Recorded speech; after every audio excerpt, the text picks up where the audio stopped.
So yan po yung mga titignan natin dyan na possible cause nya. Check for exhaust leaks at the manifold, pipes, catalytic converter. So ayan po mga ka-Jem, isang Hyundai Elantra itong gagawin natin. No? Yan, kung makikita po ninyo, mayroon siyang check engine dyan. No? Yan, umaandar yung makina. So ngayon, idadiagnose natin to. Gamit lang natin itong Bluetooth scanner natin. No? Saka yung cellphone ng pang-diagnose natin to. Itong isang cellphone natin. So ayan, bali dito. Kukunik natin dito sa ilalim. Sa kanyang OBD fork.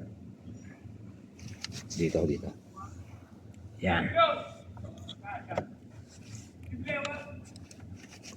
So yan, kinunik natin mga ka-Jem.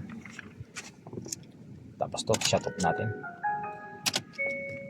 Yan, switch on lang natin yung switch on lang natin yung makina. Gamit natin itong program ng cellphone, no? So yan, connect natin sa Bluetooth. OBD to. Ito. So yan, kung makikita po ninyo, no? Connected na siya, 12 volts, 0.7. So diagnose natin. So yan, read DTC natin siya. So ayan po mga ka-Jem, mayroon siyang lumabas na DTC code, no? Yan, P0420, bank 1. Ganun din dito, P0420, P0420, bank 1. Yan. So ang ano niyan, yung catalytic niya mga ka-Jem.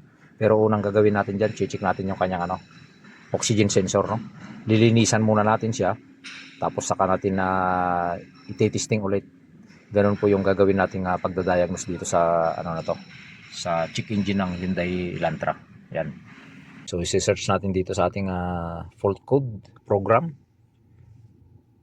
Search P0420. So yan. Search. Ito siya. So ito yung lumabas na cause niya mga ka-Jem, yung possible cause niya. Check for exhaust leak, the intake manifold, pipes, catalytic converter, repair as required. So yung solution na mangyayari dito, ito.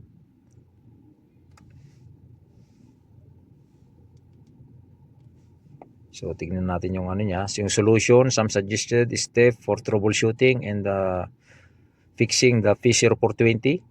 Error codes include check the exhaust leak or the manifold, pipe, catalytic converter, repair as required.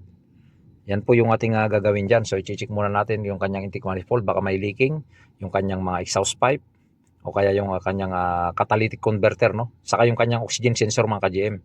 Yun yung mga included na dapat nating i-check.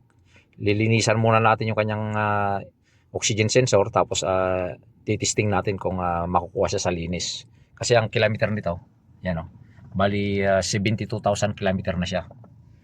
So yan po yung mga titignan natin dyan na possible cause niya. Check for exhaust leaks at the manifold, pipes, catalytic converter.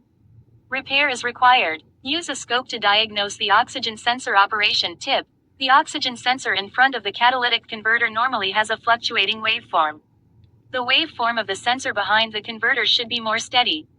Inspect the downstream heated oxygen sensor. Replace if necessary. Replace the catalytic converter. So ayan po, no. Yun po yung sinabi sa kanyang possible causes.